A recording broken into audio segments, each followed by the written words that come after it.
Hello Reds, how are we? Welcome. If you are watching this on Saturday morning, well, Saturday now, but if you are waking up to the video, let us know how your day has been and how your weekend is going to be starting. Anyway, Reds, not too far away.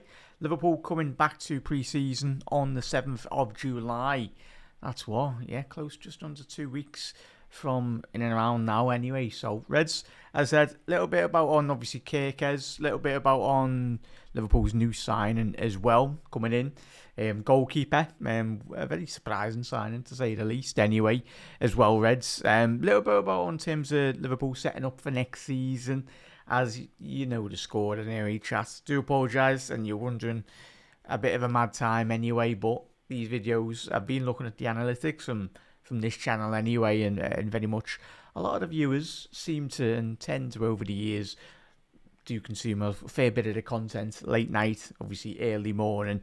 So we're gonna give it a little bit of that anyway. So we're gonna have a little look in terms of from a tactical point of view, in terms of potentially Liverpool for next season. Not too in depth, just a little chilled, relaxed stream anyway as well, Reds. I want to gauge your thoughts and opinions. A little bit about on obviously the latest Liverpool news as well. A little bit about on Elliott. A little bit about on Nat Phillips as well. Two players that I've absolutely admired really in their time at Liverpool. I'll be disappointed like a lot of us. I think Harvey, most importantly, he's a phenomenal footballer, but for me and probably the majority of Reds out there, I just don't think it's difficult. Like the levels that we are playing at the minute have been over the last 12 months since Arne's come in and over the great years of Jurgen Klopp. Harvey's a very good, talented player, but I think his skill set will very much complement a side that is more favoured to a number 10, a player of his ability that plays through him really. At Liverpool, we don't play through Harvey Elliott. He's very capable of going to a side in Europe, in the Premier League, and being the main man. He's got all the attributes to very much do that. So, and obviously the great announcement, Milos Kerkez, of course, the worst kept secret in European football, to say the least anyway, as well, Reds. Let us know your thoughts on that, because that was a bit of a funny one, to say the least, in terms of European football. Wait 1 second there, chat. Do apologise. There we go. Moved up there. Better camera angle. But yeah, so bit about on that, not on two. It's a chilled, relaxed stream anyway, chat. You know the score anyway. So firstly, Milos Kerkez, Reds, a fantastic signing for Liverpool. Obviously, 18 Yori gone to Manchester City, and Liverpool have got, obviously, for me and probably a lot of Premier League fans out there as well. I think him, Kerkez, 18 Yori, and obviously Anthony Robinson, obviously the Fulham left back as well, former Everton left back. I think those three are the best three left backs in the division by an absolute country mile. In all honesty, Andy Robbo, difficult. I think he will stay. I'll be made up if Andy does stay for the extra year as well. Reds, let us know your thoughts, because I think that's obviously.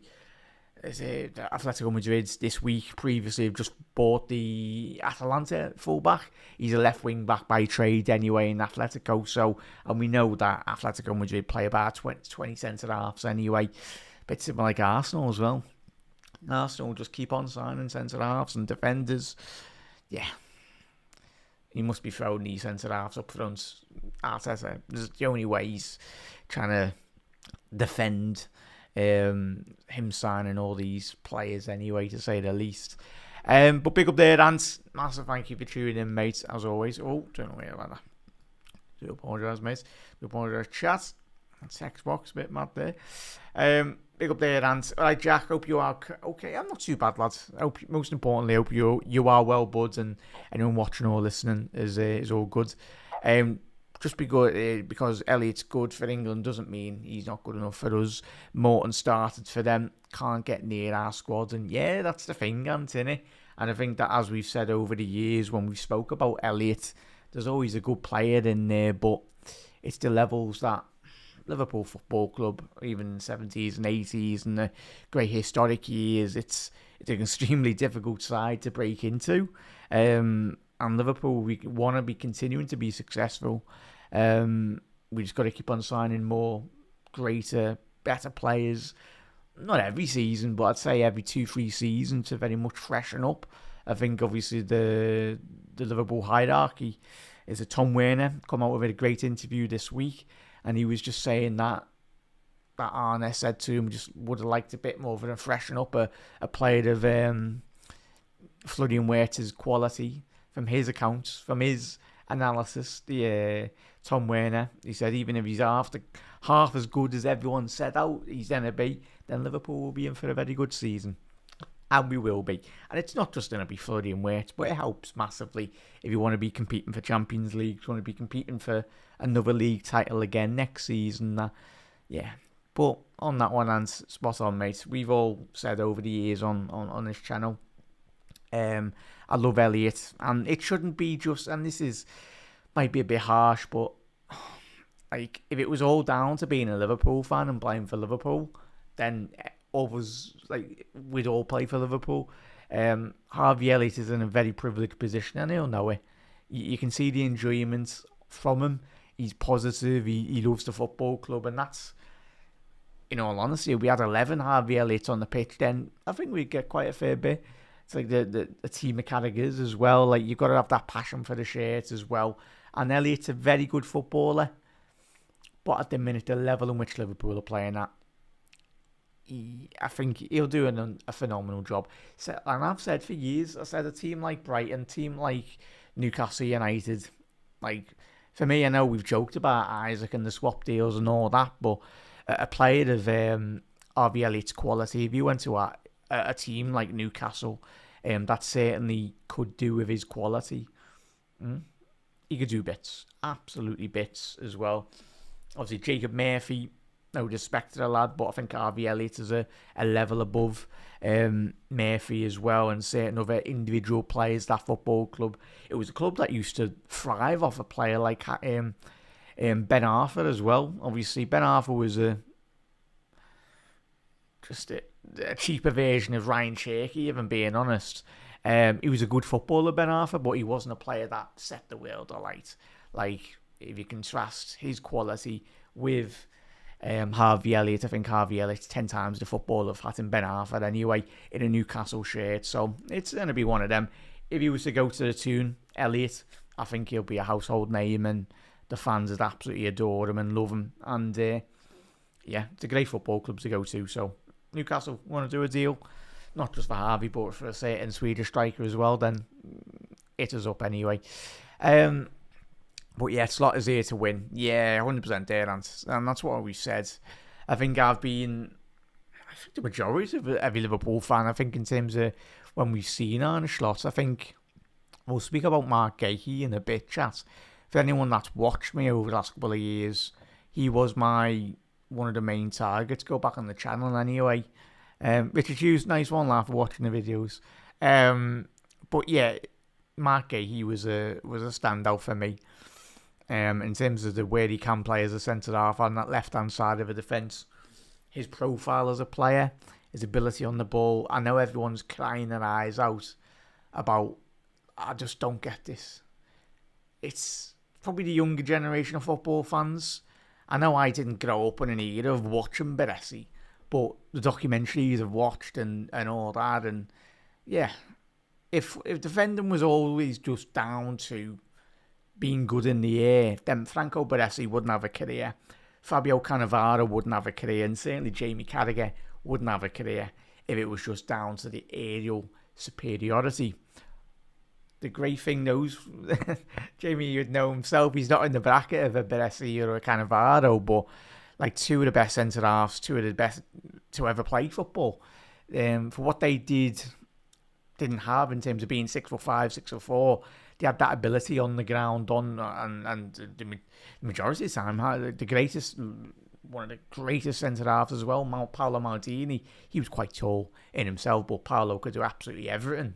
And when we will speak about that fellow on the screen as well, Paolo Maldini's told Kerkez a couple of years back, stop going on the ground, stop putting in like slide tackles and all that. But he's a young like Kerkez. That will eventually come out of his game. And Maldini, as the legendary quote he said was, if you go into the ground as a defender, then that's when you know you're doing a bad thing, really. So yeah, Eric Richards, one of the only very few Manchester City legends as well. Big up there, bud. How are we, Eric? Nice one for tuning in, mate. But yeah, it's one of them. Yeah. So, and I get everyone's going, he's not the greatest in the air with Mark Gahey. We've got a manager that wants to play total Dutch football. Like, he doesn't want to play it just to lump it up the pitch. It's not like the Roy Hodgson days or certain previous managers, Brendan Rodgers football. Whoa. Difficult times, to say the least, those two managers. But yeah, Mark Gahey's football. We'll get to him anyway. Sorry, chat. There's plenty to go through here. So yeah, Milos Kerkez, Reds. Let us know your thoughts on this. A fantastic signing. 21, 22 years old as well. Fantastic profile. A phenomenal footballer, most importantly. And I've been consuming quite a fair bit of Bournemouth content this week, just to really gauge the reaction and the fallout. And this is coming from a Liverpool fan, and our fan base with Trent over the last month or two, or the last 12 months. It's very mixed. Very mixed in terms of Kerkez. And I tell you that now from my personal view, chat, and I don't know how you feel. Let me know in the comments if you are watching on the repeat. If that was one of our Liverpool players, say Alexis McAllister, doing an interview with like Real Madrid fan TV or a Real Madrid fan, an avid Real Madrid fan on YouTube or whatnot, I'd be fuming. I'd absolutely be fuming. But let's hope. I know a lot of the lads on Anfield Index have mentioned it already, and there's Liverpool fans in general as well. As long as Kerkez doesn't say in about 4 years' time he wants to play for Real Madrid or something stupid like a City or whatever, and then sound. But when the shoe's on the other foot, then you're like, oh. But at the end of the day, he's a Scouser, and yeah, I think Man United fans have already seen that they're trying to big up the rivalry of Cunha and Kerkez. Obviously, Cunha, I think he got sent off against Wolves, didn't he? Not Wolves. Wolves versus Bournemouth this season. Those two have got a bit of a fling going on, to say the least. And chat completely out left field anyway. Did anyone see Cunha, Acuna, the former Sevilla left back, and Dumfries this week, chat? I'm not watching that tournament, by the way, chat. You're not getting me to download Daisy or whatever it's called. But I just watched the highlights, and it looks like both of them have continued the rivalry of that great Argentina-Holland watch-along that we done about 3 years ago anyway, or whenever the World Cup was when Messi won it. Because those two are still fuming. Mega fuming, to say the least anyway. So yeah, it's one of them, chat. Basically, those two players were literally sprinting to the corner of the pitch to have a scrap. But the whole security of Inter Milan and River Plate jumped in anyway. But yeah, it's going to be one of them. But a fantastic signing, Reds. A player that will thrive under the pressure. He'll develop even more into a better player. He's just got bags of energy.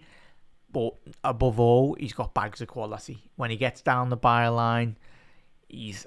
The one thing when I've watched Bournemouth over the last 2 seasons as well, when I've watched this lad, his energy, the main one, but his ability to underlap. I think that's one aspect that a lot of people have said, obviously the overlapping and his energy and that, but his ability to underlap in an inverted, and we know how much Arne Slot likes his full-backs to, especially in his time in Feyenoord as well. It's not all about the overlap of a fullback, it's very much the underlap, and this is where it's very fascinating if Liverpool do go out and get Gahey, and we kind of develop that type of profile of a centre half for the next 2, 3, 4, 5 years post the Virgil van Dijk era as well. That's going to be some job replacing Big Virgil, but the data lads have probably got about 5 targets already. Maybe it might be a future Champions League team that we want to impress a future player. You never know. If they want to train, i.e. Bayer Leverkusen as well with Frimpong and Wirtz. But yeah, wouldn't surprise me if Hughes and Edwards and the lads have already set the ball rolling for Van Dijk's replacement 5 years ago. The lads are playing 5D chess, have been for a very long time as well, whilst everyone else is playing checkers. So it's going to be one of them chats. But Milos Kerkez, I'm excited to see him in a Liverpool shirt, and I think he's going to do really well. But caveated that with Andy Robbo potentially looking like, as we said, the Atalanta left wing back has moved. Oh, I think he's more or less completed his move to Atletico Madrid. So, as we know with Diego Simeone, 5 back, 3 back, strikers playing as right wing backs and left wing backs. You know the score with Diego. So it's going to be one of them really in regards to, yeah, looks like the ship might have sailed really for Andy Robbo. But window's still open, plenty of time for that to change. But I think if Robbo was to stay, and the fact that we've all seen the interviews as well, chat from Kerkez, in very glowing terms of Andy Robbo, and that's what I'm hoping Andy's had a little word with Milos, and Milos has said, I want you to stay, really, and he wants to learn from him. If I'm Kerkez, me personally, you know Andy's getting a bit on now, 31, 32 or whatnot, but if I'm Kerkez, the majority of us, you're coming into any job, and you know, like, the fella in front of you might be going about 2-3 years, and you're the fella to take over eventually, you'd be pestering him, you'd be annoying him. I know I certainly would. I'd be like, well, can I learn from you? Can you help me in terms of development and all that? Until you're an absolute nuisance, and you like, get it, go away. But that's what I'd be doing if I was Kerkez. I'd be telling Andy, stay, lad, or even sign a contract extension, maybe for 2 years. And I know that might sound a bit mad, like everyone. Yes, we know, but we're not expecting Andy to play 38 games a season. I think having those two compete for position will only evolve Liverpool into greater things anyway. Andy Robbo won't get a pay increase anyway. Maybe if he had a reduced contract, maybe like 50k less or whatever. Just as long, I know obviously Andy, it all comes down to Andy Robbo's preference really. If he wants to move on, then sounds, we'll let him move on. But if I'm Kerkez, I'm telling him, I want to be studying your game, training with you week in, week out as well. So yeah, it's not like the situation that Andy Robbo come into, in all honesty, chat, is it? No disrespect to Alberto Moreno. Street levels to where we are now at the minute. In terms of Kerkez coming in, he's already an established Premier League left back for Bournemouth. He's played in the Premier League for 2 years, full straight as well. So I think he's clocked up. It was like 35 plus, like average 35 games over the 2 seasons or whatever, in and around that ballpark. So he's a seasoned Premier League pro anyway. So yeah, it's going to be one of them, chat. But I'm absolutely made up that we've got him and Frimpong. And I know everyone's going, and we will speak about the tactics in a bit anyway, and everyone's going, right, quite rightly so, the ability of those 2 full-backs Liverpool have got now. They're very athletic, and everyone's going, especially rival fans, go, oh, Liverpool will be dead on the counter-attack and all that. No. These 2 lads, when we've watched Paris Saint-Germain against us over the 2 legs, obviously with Ashraf Hakimi, obviously Nuno Mendes as well. Those 2 lads have got absolute engines on them, and we've got 2 full-backs now at Liverpool that have got bare engines on them that can not just go forward, they can certainly have that recovery pace. That's one aspect. Robbo and Trent, they were very good going forward. I've always felt that Trent's not the slowest, neither is Robbo, but these 2 lads that we've got now, massively improved in terms of those defensive transitions, in terms of getting back into position as well. The streets ahead really in terms of the ability to track back, in my honest opinion. So yeah, I'd enjoy it, mate. We all will enjoy it whilst it lasts anyway. Long may it continue. We will be there, and especially with the introduction of interviews after players are getting subbed off. Liverpool 5-0 up at Old Trafford next season. and the microphone's getting shoved in Bruno Fernandes's face. Bruno, how was that, lad? Probably a couple of expletives followed as well. But yeah, big up there, Pila. How are we, mate? Big up there, Kylian Mbappe. Great. Sadly, Kylian won't become Liverpool. 20. Yeah. As we said already last year, chat, that Real Madrid side, there will be someone getting sacrificed in terms of leaving that football club, between obviously Jude Bellingham, Rodrigo, Vinny, and obviously you got the new lads as well. Well, the young lads up front as well. That Xabi Alonso starters, not Hendrick, but the other, can't remember his name, but he's been doing quite well in the Club World Cup for them. So yeah, certainly his energy, and but I think it's mainly his personality as well. I'd say, not that I know both of them anyway, but from the media content that I've picked up, very similar in terms of John Arne was very much a very, very confident lad anyway, and I think Kerkez comes across as very so. If you want to be a professional footballer, you've got to have quite a fair bit of confidence about yourself. But there's quite a lot of footballers out there that just keep themselves to themselves and crack on really. So it's just really a good mixed bag really. And the main thing is chat and all that. And anyone watching on the repeat is we've got a fantastic bunch of lads that are absolutely sound. And the most important thing is they want to work hard and try and win more trophies at Liverpool. And we know Arne, he'll be your mate for about a couple of hours in Ibiza, especially if we win back to back. I think all the Liverpool players might be going to Ibiza with Arne next season, especially if we get a Champions League. That's me getting too ahead of myself. Open top bus parade in Ibiza, that would be, I tell you, we'd line the streets of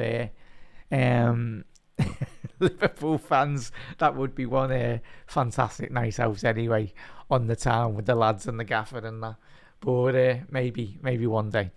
But yeah, won't be too long. 4 quarters. Yeah, it's mad. But as we said already over the last couple of seasons, I think it is obviously it's a bit more of a Americanized, but the biggest market in the Premier League, and it has been the quickest, fastest developing market for the Premier League as a package, as a broadcaster, is the American market now.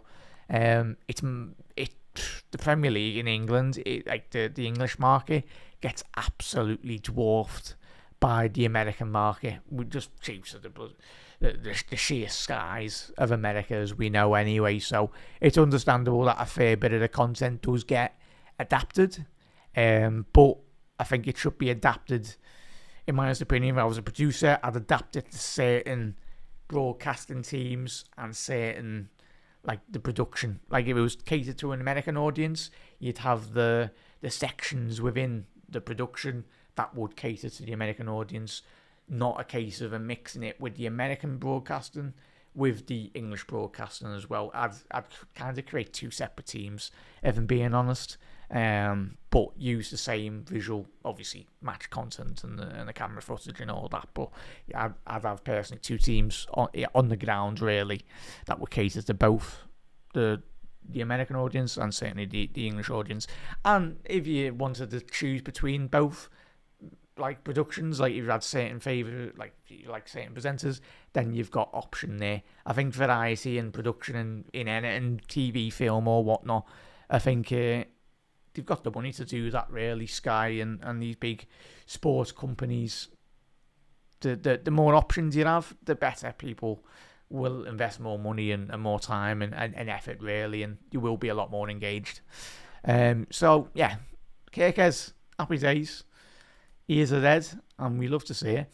And one bit of a mad signing here, chap. But if I'm Freddie, and all of us are Freddie, this lad played in the lower leagues. Literally, well, he played for Preston not too long ago, a couple of weeks. If you would have told Freddie a couple of months ago, lad, you'd only be signing for the Premier League champions, you'd be doing cartwheels in your back garden or something, mate. I know, I'd probably break me back if that was me anyway, but I'd be ecstatic. I think all of us would. 28 years old, he's just agreed to sign for Liverpool. And even if he gets one run out, even if it's a Champions League game, he is signed for Liverpool Football Club, chat. he has signed for Liverpool. That will be, whatever happens in his career, it's a day he'll always remember, really. So it's I made up for him. And obviously the former under-21 international goalkeeper, he's registered 138 appearances during his 3 years at Deepdale, winning the club's Player of the Year award in the 22-23 season. The keeper has also previously represented a handful of other clubs in England and Scotland, including Newcastle United, Swansea City and Kilmarnock as well. Woodman will begin pre-season training with Arne Slot's side when they reconvene at the AXA training facility next month. So that's on the 7th of July. So Reds, obviously that is, as we've spoke about over the last couple of seasons, and a lot of Liverpool fans have said this when you've been speaking to your mate and all that in the pub or whatever, and you'd be like, it'd be a very boring conversation, but you've said English quota, or you've said the homegrown quota, and you've been told to shut up. And it's like, you got to think about that. But yeah, he does tick that box, and I think that's one thing that Manchester City have done. Big up to Scott Carson as well. I think, did he finish his career at like 5 Premier Leagues? Ridiculous. But yeah, mad. And he didn't play. I think if someone done the wage comparison, I think he earned like, was it a couple of million every appearance, which is fair play to Scott Carson. Anyway, he sat at home with all of his medals and all that. But yeah, it's going to be a bit of a mad one anyway. How many minutes did he play? Not a lot, but he seemed like a good character. But same with, as we said, under 21. I think Woodman did win, was it England under 21s as well, as we said, former under 21 international goalkeeper. And I think it was under 20s he won. I think we won the championship for under 20s. Apologies, I'm wrong there. I think it was back in 2017. When I was looking at it, I was seeing today as well. So yeah, he seems like the data lads, they'll probably be all over this. And the fact that he was player of the season in the 22-23 season, so 2 years ago, very highly regarded within the setup of Preston by the looks of it. So all good, happy days, Reds. Let us know your thoughts on that. Obviously taking, as Aaron said there, taking Yaros's place. I think we'll play cup games as well. Yeah, it's important, and I know everyone's going, oh, what happens if Alisson gets injured? But Mavrashvili, top goalkeeper. No one's seen him this season. I've seen maybe 1 or 2 games, but I've watched quite a large majority of Valencia's highlights this season. And he's making about 20 saves a game. And it's mad. And it's not just saves like 10 yards in front of you. He's clawing them out of the top bins. And you're like, this is the fella replacing Alisson Becker in about 5-6 years' time. But shout out to Ali as well. Obviously, he's got the documentary, Ali, My Story. I'm hoping we're not doing this content for maybe come what the end of his deal, he's gone, because I love Ali. But the one concern that we've all got, especially after this season, nothing to do with his quality, it's that injuries. We've seen players, especially goalkeepers as well, the later they get on in the career, it's a lot more difficult for the body to recover fully as well. So Mavrashvili coming in, phenomenal goalkeeper. Alisson Becker, I think with all of them to sign a new deal, but it just depends what Ali. He's obviously been on record over the last couple of seasons saying he wants to finish his career back in Brazil. Obviously, his brother does goalkeeper over there as well. So yeah, he's one of them, chat. But Yaros going to Ajax, a fantastic move for him. Obviously, John Heitinga, Liverpool's former assistant, he'll know him really well, and I think he's got a good understanding, Yaros, that he's going over there, and he will be getting guaranteed first team football. Which, if it is the case, that's fantastic for Yaros. Obviously, he did make one appearance last season, and it was a very important appearance, so might that be said as well. Obviously, he didn't have much to do in the back end of the game, but he was called upon in a difficult moment. So, yeah, it was one of them, really. So, yeah, big up there.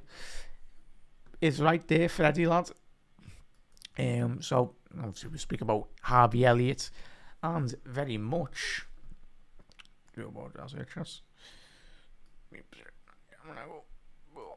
So, yeah. Cases, dreams, 140 grand. Oh, so yeah, I'll take a tenner out of those wages, lad. I think we all would. But yeah, it's and it's no fault of Keith's fault really, chat. Is he? I think we love him as a player, and he's not put a foot wrong.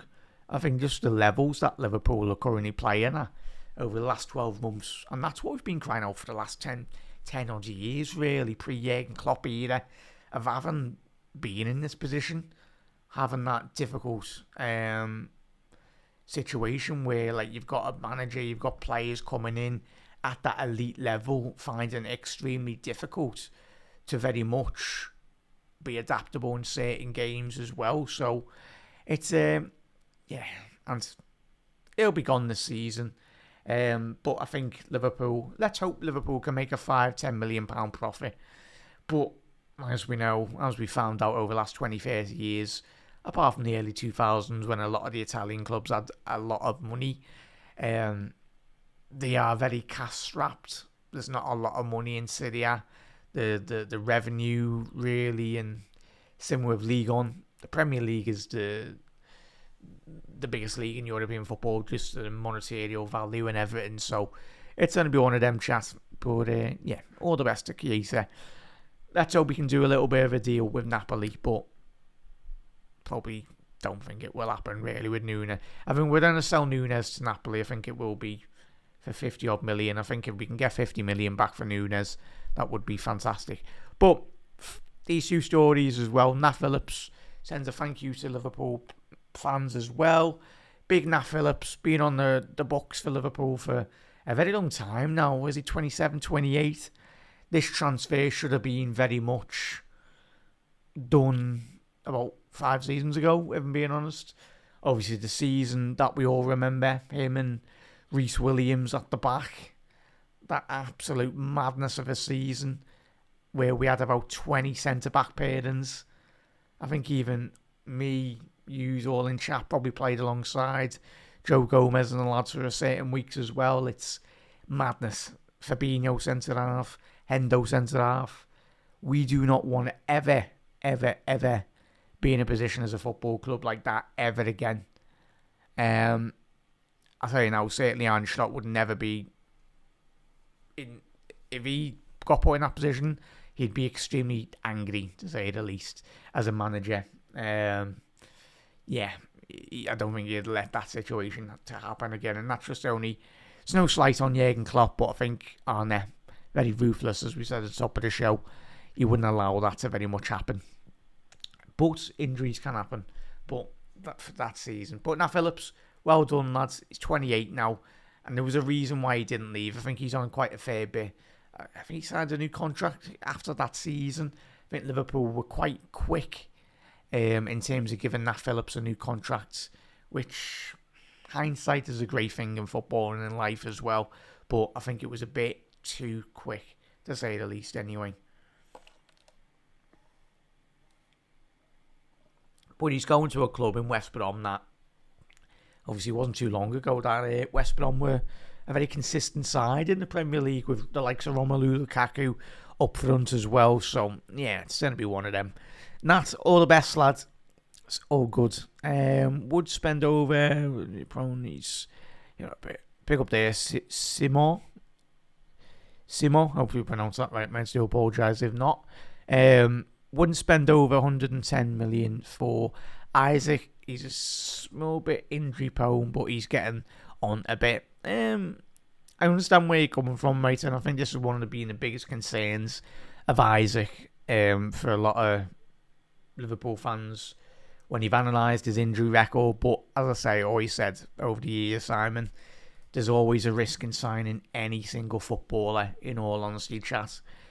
Any footballer that you go out and sign, there's always that opportunity for players to pick up difficult injuries, any footballer can do the metatarsal whenever. Like, the metatarsal or even their Achilles. Like, some players' Achilles can absolutely snap at any moment. Obviously, with the amount of pressure, with the just all about timing.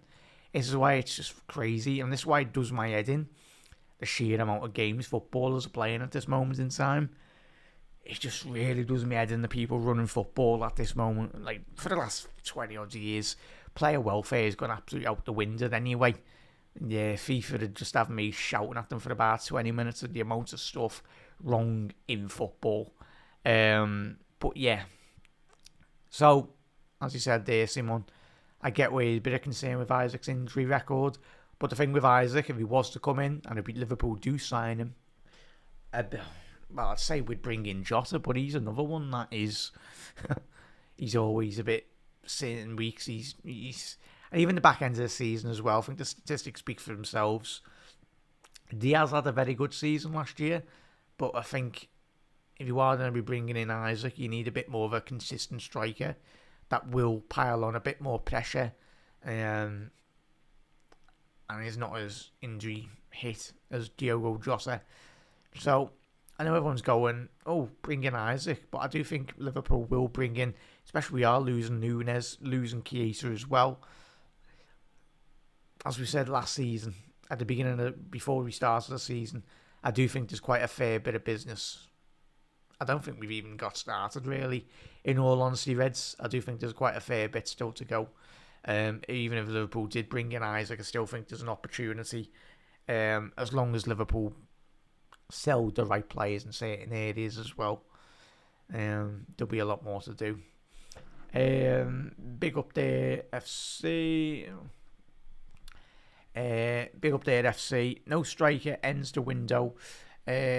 Or back up to Gravenberch. I say a 7 out of 10 for this window, but still great. Yeah, we've had a good season, mate. I think it's a fantastic window so far. I think if all the players were to stay at Liverpool, I think Liverpool still got one with the signing today of that new goalkeeper. I think Liverpool would still have one position left for a non-homegrown player. So, obviously, a player in the Premier League or a player that's coming in from Europe. That isn't British or English anyway. So, yeah, it's one of them. I got more trophies next season.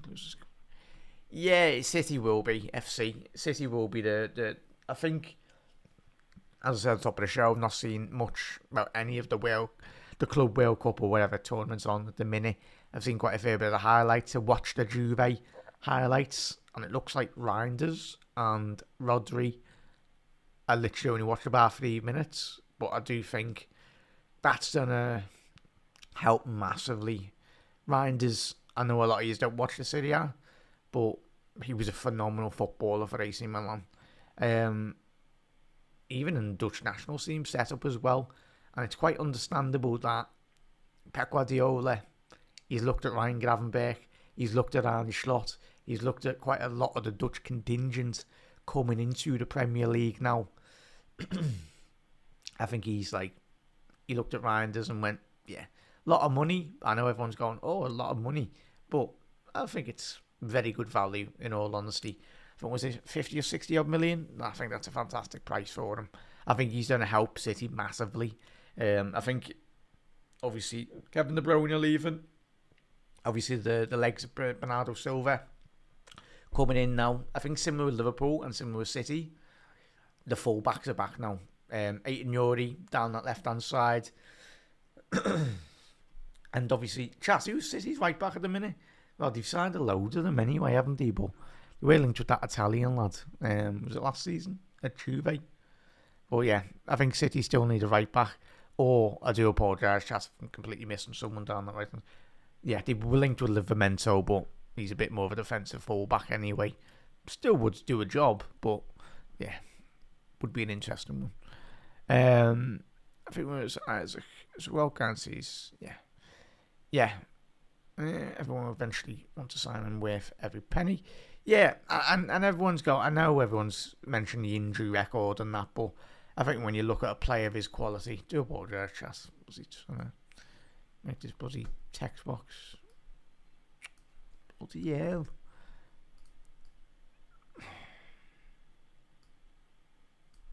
No, not that. Do apologise, Anzo chat. That text box is too big. What you were saying, I think we're all in on Isak. Reason he's guaranteed goals and his stock for everyone will actually sign and worth every penny as well. Yeah, you know, he's a player. Even though Liverpool just come off the back of winning the league, it's quite straight away. I think it was more. I'm looking at weights, and the majority of Liverpool fans out there are going, yeah, another league title, hopefully. Season's very long, a lot can happen, but a player of weight is ability. I think if you were to bring in an Isak on top of weights and on top of Kerkez as well, I think that would guarantee you. And I know we're only in the 28th of June, but if I fast forwarded a year, I think Liverpool would be sitting here with either the Champions League or the Premier League. I don't know, that might seem mad, but the squad already this season. City will be back again, but it will be City. None of this nonsense of Arsenal being in. No. They're not even. Arteta's going to go 2-3 weeks into the season and he's still not signed a striker. He's going to be playing Gabriel or Saliba up front at this race, legit. But it's going to be one of them chats. But I think if Isak come in, I think he'd guarantee at least a Premier League or the Champions League as well. And we know, even look at Liverpool, we whacked qualification last season. Was it 7 wins out of 8 in the Champions League or whatever it was in the first 8 games of that competition? And then obviously we just got the worst look at the draw. We got beat by the champions, by the way, chat, as well. So I do think if Liverpool did beat Paris Saint-Germain, I do feel Liverpool would have gone all the way. It was the winner was out with those 2 games. Obviously City, Paris Saint-Germain and Liverpool anyway. But yeah, phenomenal footballing side. They will be, of course they will, but it's obviously great to say now. But I think whoever beats them next season in the Champions League, similar like it was this season, I think we'll win the Champions League again. Real Madrid might be back, but a long way to go for Xabi Alonso. Gavardio as well. Yeah, another talent. I love him as a centre half. And yeah, where's he been playing on? I've not really, as I said, not been watching this tournament anyway. Rico Lewis, I know he started getting a couple of games last season, but yeah, that's a bit pre-season as well. But yeah, 100% there, and a lot more cheaper as well. Arteta signing, yeah. I know what the disrespect from all these Arsenal fans, man. Like, not all of them, we'll say it sections. The downplaying the signing of Norgard. Apologies to any Scandinavians, I've completely butchered that, so I do apologise. But that fella, him coming in, he's captain of Brentford, mate. And this is one thing that we as Liverpool fans have done really well. We've brought in Dominic Szoboszlai, Hungarian captain, Andy Robbo, Scotland captain anyway, all those years ago. Gini Wijnaldum, has been captain for Holland. But obviously Virgil van Dijk, the main boss. Salah, Egypt captain. You're getting the drift. But that's fantastic business for Ivan. I know he's not a 22-year-old Norgard. But what you're going to be getting is bags of quality, bags of experience, a leader, most importantly. And the one thing Arsenal have and I know everyone was like, oh, Granit Xhaka was holding them back, but look at what Granit Xhaka done in the heart of that midfield for Bayer Leverkusen. He won them, not just him, obviously the other lads as well, but he was a big factor in Xabi Alonso's team. And I do feel that's kind of, obviously that was the one thing that did hold Granit Xhaka back in his time in England, was his ability not to stay on the pitch. But you watch Arsenal the last 2-3 years, it's like parking about 2 double-decker buses in front of your goal, but you need that bit of aggression in certain games just to get the ball and drive with it up the pitch. But I think has he gone to? I think he's gone to AC Milan, which is fair play to Granit Xhaka anyway. Yeah, it's going to be one of them. I'm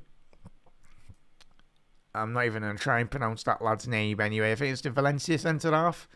Yeah, Valencia. So, yeah.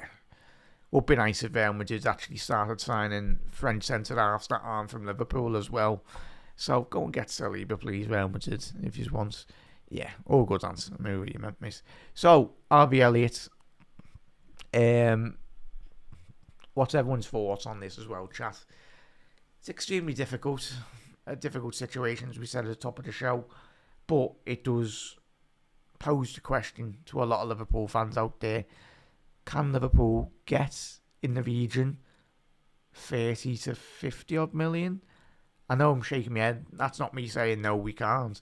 I do feel we can get that. If he went to a club like Brighton or Newcastle, as I've been saying over the last couple of seasons as well, if he went to a club like that, he'd be firmly one of their main starters in the team sheet. He'd be a player that they would, most importantly, build round. And that's one thing that probably Arna and the technical staff as well, and Harvey himself will know. And hopefully Harvey's got the right people around him. He seems to have a great infrastructure as well, family, and he's got great people around him at Liverpool. It's what Harvey... I think everyone at Liverpool, and majority of us, I know certainly me, we all love the lad, but I think in terms of him, he needs to be a bit more selfish. If I'm being honest, he can earn a lot more at another football club. But if you ask Harvey, he's a sound lad. He's not going to be like, yeah, he'd rather earn less and be at Liverpool and kind of contribute and help.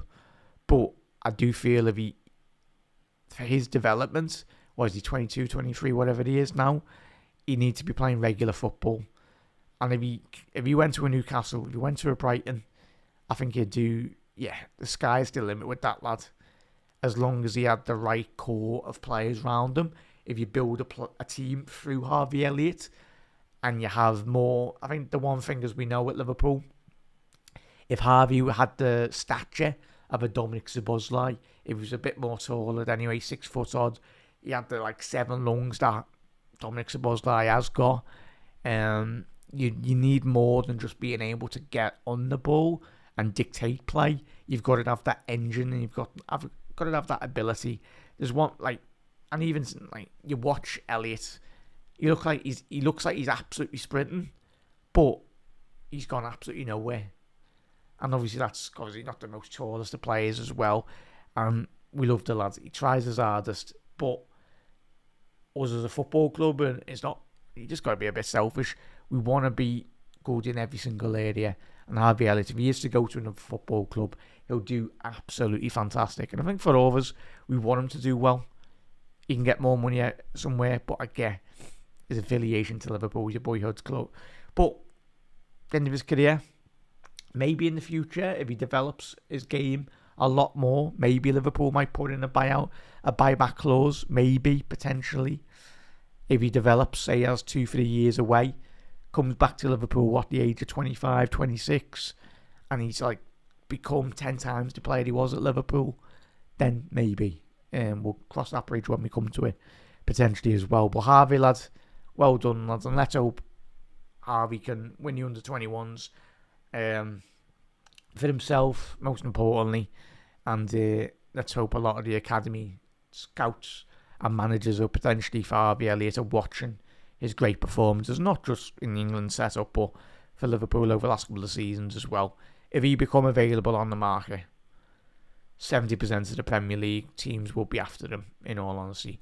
Obviously, City won't be in for him, Liverpool, Arsenal wouldn't, but the large majority of the teams, a team like Forest, a team like Newcastle, a team like Aston Villa, if he was available tomorrow, if I'm Unai Emery or an Eddie Howe, I'll be getting on the phone and be like, right, we're putting in a 50, 60 million pound bid, and we try our best to get us, it's a lad that's won the Premier League. It's a lad that has been in that environment. He's been around players like Salah, and he knows what it is to win. And I think if you give him that bit more license and a bit more trust, really. Not that he's not trusted at Liverpool, but I mean, just say to him, like, Harvey, you're the main man for a future team. Go out there and prove it, and yeah, and it would be fantastic, really. So, yeah, and it's 50-60 million, but possibly, maybe like a £45 million deal with like 10-15 million in add-ons. I think that would really suit Liverpool. So let us know. Yeah, FC, yeah, it is, but let's not forget Liverpool. We've got a very good team as well, mate. We've got Waite, we've got Salah, we've got Gakpo, got potentially Isak or whoever comes up front for Liverpool. We've got Van Dijk, Alisson Becker, Kerkez. Yeah, we're not too bad, mate, are we? So, yeah, as Anne said there, unfortunately, he's never going to play regular for us. Needs to go. Yeah, it's for the best of his career there, Anthony. I think we covered most of the. Let's quickly have a little gander on Liverpool's website. What was the story I wanted to mention as well? One second, just. Where was it?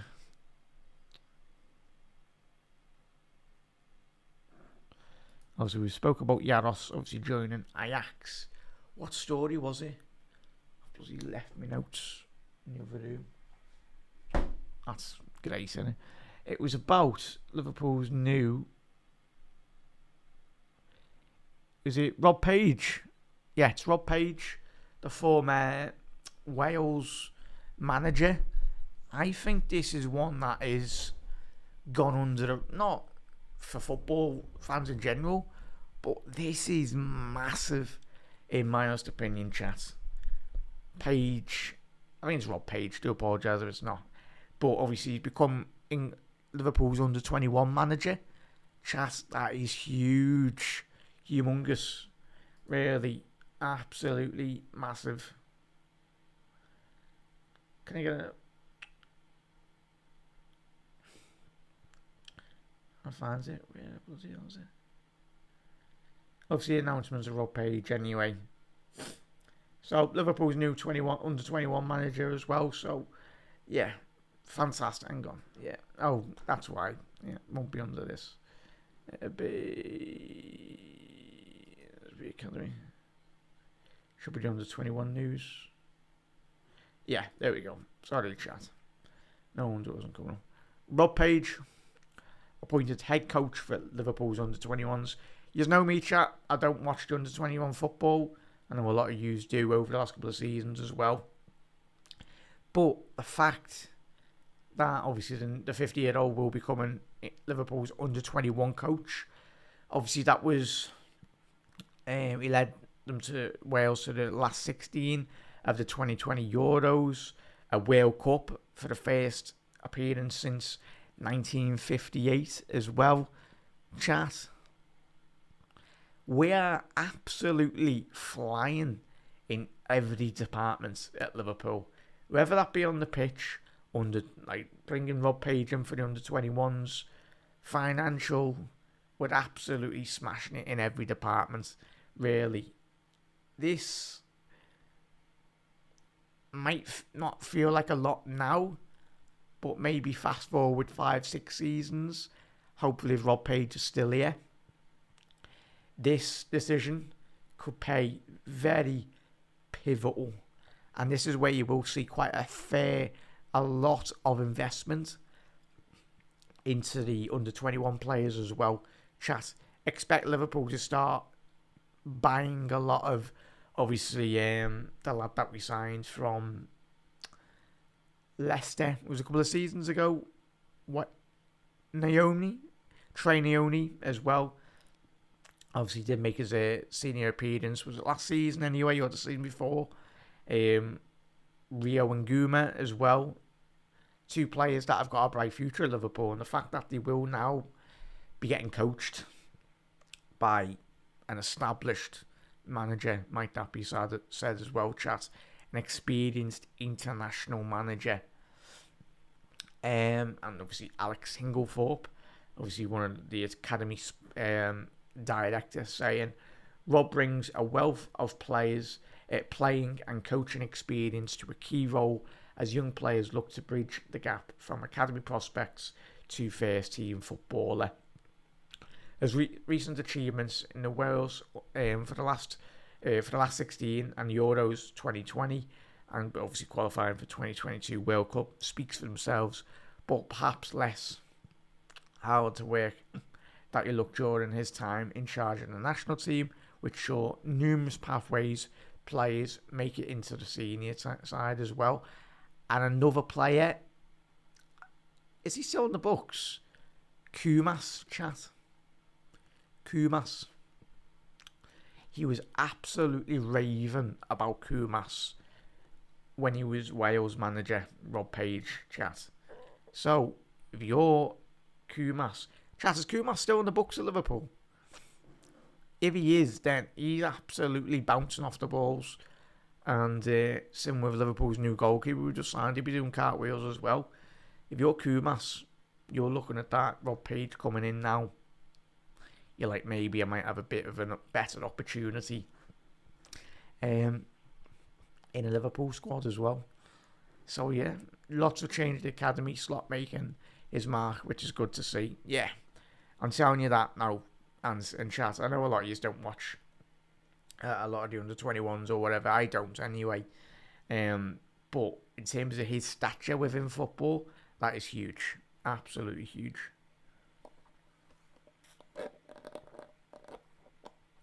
Oh, happy days there, and obviously was on loan at Stoke as well. So chat, keep an eye on Kumas's developments over the next couple of seasons. As long as he keeps on doing well, he should do really well as well, chat. So, final section of tonight's show as well, chat. And have a little, I think the main thing that we wanted to mention really on tonight's show anyway was that. So, in terms of left winger, chat, I think the main thing I wanted to mention as well in terms of where is he? Where's Marky? Where is he? Oh, there it is. So, the main thing I wanted to stress with this as well, though, chat, is Virgil van Dijk. Say he's getting rested next season. You look at Liverpool's squad depth in those centre back positions. Obviously, Jarell Quansah in the under-21s at the minute. He's looking like he's going. Keita looking like he's going. Nunes looking like he's going. Robbo, I think he's staying now. And I think possibly Kostas Tsimikas might go. If I'm like a team like Leeds or the Forest, chat, I'd be all over Kostas Tsimikas. Like, if I'm being honest. I don't understand why, like, a team in the Premier League or a new promotion team, like, anyone coming up from the Championship needs to invest. Look at what Brentford done. They spent wisely in their infrastructure. Look at Brighton as well. Spent a lot of money to stay in the Premier League. It might be difficult for Brentford this season, obviously, with the change of manager as well. But I think a lot of people have said Brentford might go down or in the early years of Thomas Frank. But I think Brentford's system is just... Oh, that's a bit weird. Hey, chat, what's the matter with my hand there? Oh, it's a bit scary, that. Glitch in the Matrix. Bit weird, that. Isn't it? So, there we go. So, Kostas Tsimikas potentially leaving. So, yeah, put him back over there as well. So, put him over there. So, as you can see, Elliott possibly going as well. Chat, what are we saying on Diogo Jota? Are we anticipating him to stay or are we expecting him to leave in terms of next season? But yeah, as Anne said there, that front four is disgusting. Yeah, chat, could you imagine, like, if that is Liverpool's? And you know me, chat, I absolutely adore Gakpo, and I don't understand why people have a disliking to him. Like, he's one of the most intelligent footballers in the Premier League. And yeah, and I think if Isak was to come into Liverpool, I think the understanding between those four would be an absolute joke, to say the least. Obviously, the two number sixes, obviously Alexis McAllister and Ryan Gravenberch. But, as we've already said last week as well, I do think there will be a lot of this going on in regards to Liverpool, Dominic Szoboszlai potentially starting. Or, yeah, it'd probably be a bit more of that. It would either be Florian Wirtz on the left, starting position. But as we know, starting positions aren't how teams do set up. I do feel it will be a bit more of this going on in terms of next season, which is going to be an absolute madness to watch. But with the fullbacks for Liverpool, you've got that ability to come back and have that recovery pace. It's absolutely massive, really. But I think in terms of... And this is why it's just extremely interesting. And as we've said already, we'll do another show next week as well. It's... Liverpool's recruitment doesn't hinge on... Well, kind of doesn't really. But it's just how we play with a striker. And I think... Yeah, big up there, Paddy. Kerkez as well. He's a top talent, mate, isn't he? I do apologise, Chat. I haven't got him on my targets as well. Paddy, I love him, mate. He's a bit more of a... Well, you look at the price bracket between Kerkez. You look at Kerkez, Victor Osimhen as well. You know, we thoughts on both players. I think it was done a show a couple of weeks ago. I think at that time as well, when we done the show, it was the reported valuation of like 50-60 million for both players, both of those two players.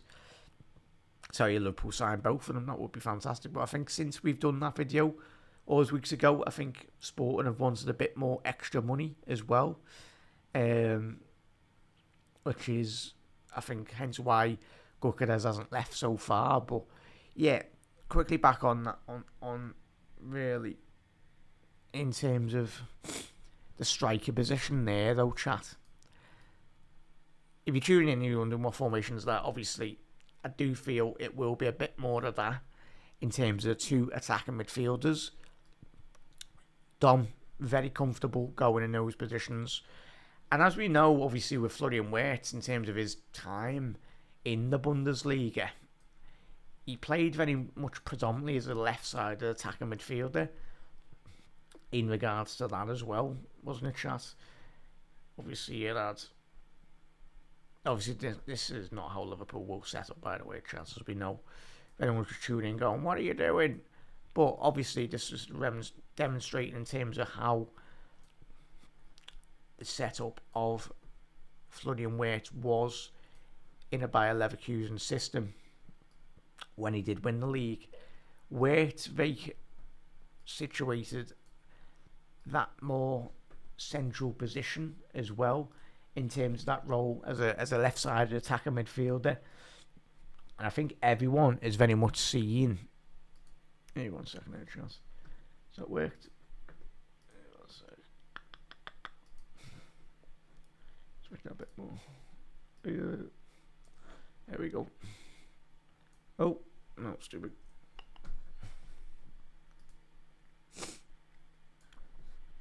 So, in terms of just like, say like, though, do apologize, chat. And I get an actual proper pen so I can properly draw it for this season. So, in terms of,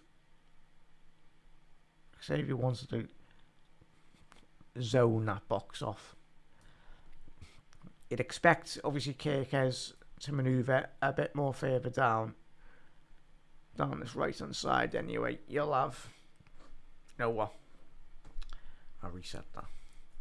We'll reset that. Reset the play. 1 second there, Charles. We'll get back to what we had. There we go. So, there's a possibly how Liverpool could set up. Like in that, obviously the fullback's pushing up a bit more anyway, but I think with Frimpong, and especially with the emergence of both fullbacks at Liverpool, obviously, you apologise, Mark Gahey hasn't signed just yet. It will be the big man. Big Virgil. There we go. And if Ibu is kicking up, not that he'll kick up a fuss, but if Ibu's not signing a new contract, and Liverpool do sign Gaihi, I think. There we go. So in terms of, do apologise, those screens keeps on moving.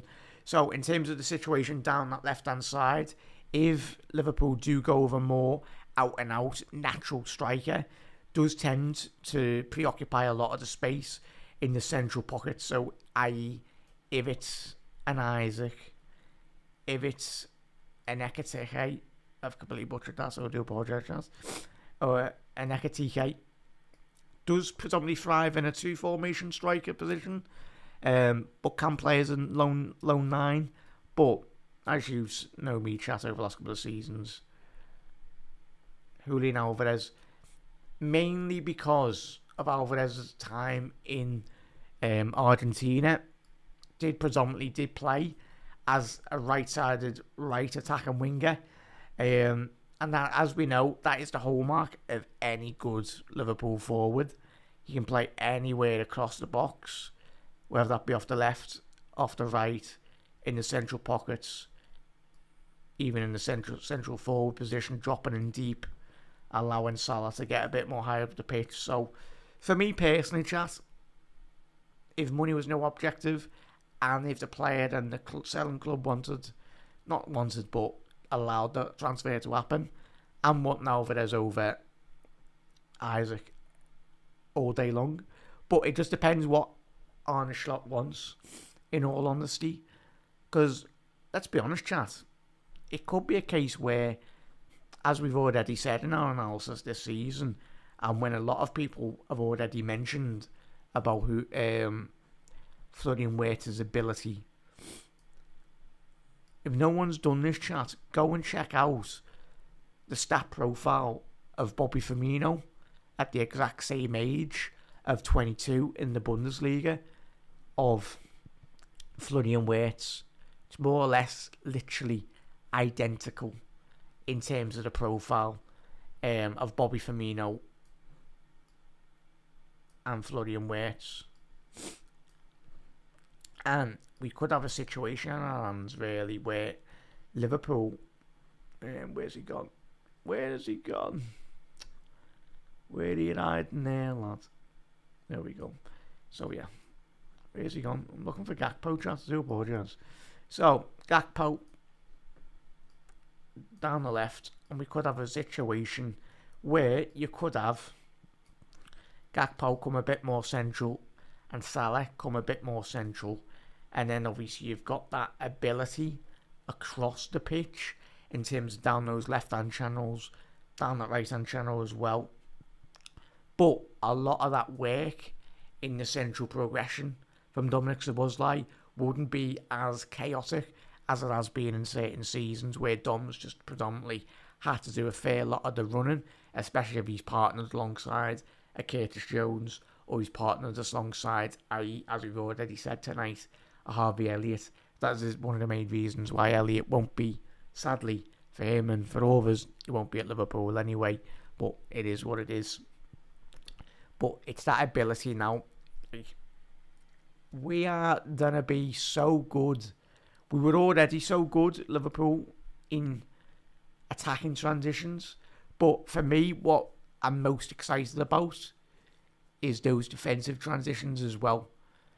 In terms of how quick we and that'd only be helped massively by the likes of obviously Jeremy Frimpong and Milos Kerkez as well. So it's so good, man. Like, and then that, having those two fullbacks, from a defensive point of view, Gravenberch done really well. Well, beyond really well. He was instrumental, really, for me, in all honesty. Him and McAllister, the two best sixers in the Premier League by an absolute country mile last season. Even though Enzo Fernandez did have a decent season. Caicedo as well for Chelsea, but I think in terms of league winners, winning the Premier League as well, I think those two complement each other so well. Going forward and defensively as well, both of them know their game inside out. Maka goes up 5-10 yards, Grav knows exactly when to shift back into position as well, and vice versa, really is. And then Dom, so Dom will be doing a lot more of very much, say in terms of this zone,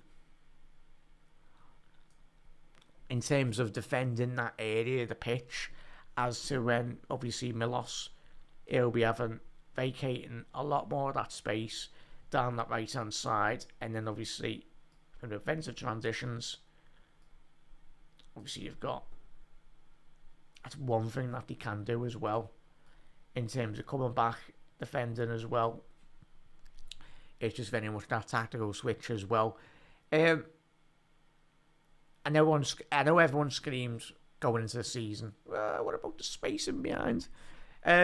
Yes, but I think Virgil van Dijk and Ibu Kanate, from a structural point of view, and we've already seen this, and we said this a couple of weeks ago, Gravenberch, and at times already, Gravenberch has played as a centre-half this season. The most notable game, as we all remember, was when Andy Robbo got sent off against Fulham at home at Anfield. That was one of my performances of the season, mainly due to how compacted, how defensively suited Liverpool were as well. But it's Gravenberch's ability, not just as a central midfielder, not just even in those attacking areas if needs be, but his defensive ability. And this is what's mad.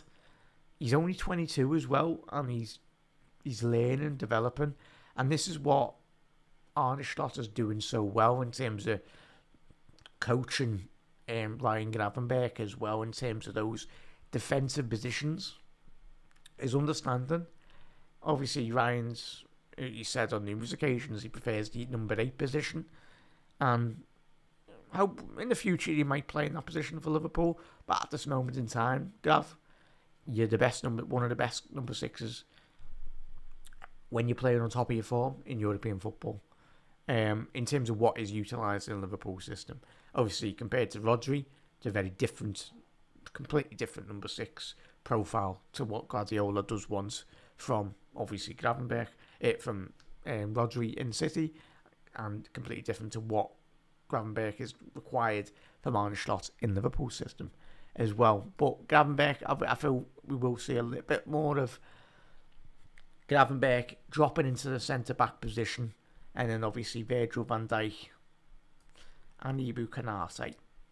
And this is why I've said, was it 2-3 seasons ago, whenever I'll go back and get the video back up as well, where I recommended, me personally, Mark Gahey a very long time ago, in terms of this exact reason, really. If Liverpool, great now, but I was always under that understanding of the great years of watching Trent and watching Andy Robbo was when they were going forward, bombing on down the wings as well, creating those overlapping runs, the inverted runs that Liverpool will be doing this season as well.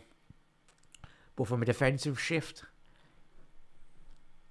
it might look like maybe Liverpool, but in certain games where there's a lot more emphasis on Liverpool, i.e. say if you're playing a Forest at home again this season, where teams are a lot more refusing to come out in the back, and you just know that you're going to have so much, like 70-80% of the ball, a lot more of the ball retention. It's just about passing in those channels, getting in behind those attacking lines as well. It's so in terms of, especially like those, like the central passes as well through the pitch. So in terms of like these channels, in terms of those central pockets of space that are very much be vacated, it's all about creating triangles as well, though, chat. So in terms of like those triangles, getting triangles across the pitch in terms of link-up play, and this is what Florian Wirtz do really well as well, and this is obviously the great Johan Cruyff. He was a big believer in terms of those triangles, the extra spaces as well, And obviously Pep Guardiola's kind of developed his game, obviously, off the great. I mean, everyone's developed their style of management from the great Johan Cruyff. But it's all about creating those numerical advantages against opposition teams as well, and just trying to outmaneuver certain teams. And that's what I've loved since Arne Slot's come into Liverpool. It's ridiculous. Like, and I know everyone goes, oh, you said, and I've said, like, I knew instantly.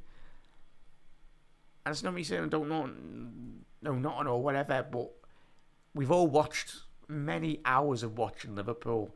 And just the way Liverpool were setting up in the first couple of games of the season last year was like, wow. Like, just from the eye test, like, you know straight away when a good manager comes in and he's got his players playing through the press, playing through lines, and you're seeing players from last season, like, no respect to Klopp, but the fact that Ryan Gravenberch in the space of 5 weeks was a completely different player as well. So it's going to be one of them, chat. So, yeah, it's exciting times, Reds. Exciting times. Oh, sorry there, chat. Where's Mark Gahey? And as I was saying, in terms of maybe in certain games, if Liverpool, say, do sacrifice a fullback, say the least. Right, yeah, take a fullback off. And then have a bit more emphasis, really, on a bit more of a, say Kerkez off, and then you put an extra midfielder in there. And then obviously you play three at the back. Or if Gravenberch was to come off, or Gravenberch stays on. But in terms of you are playing three centre-halves across the back. But Mark Gahey's ability on the ball, I know everyone's going, he's not that good in the air. Sod that. No. Gahey, man.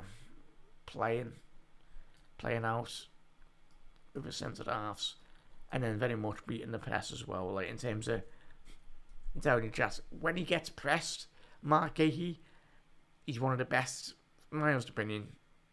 Looked at a couple of days over the last couple of seasons as well.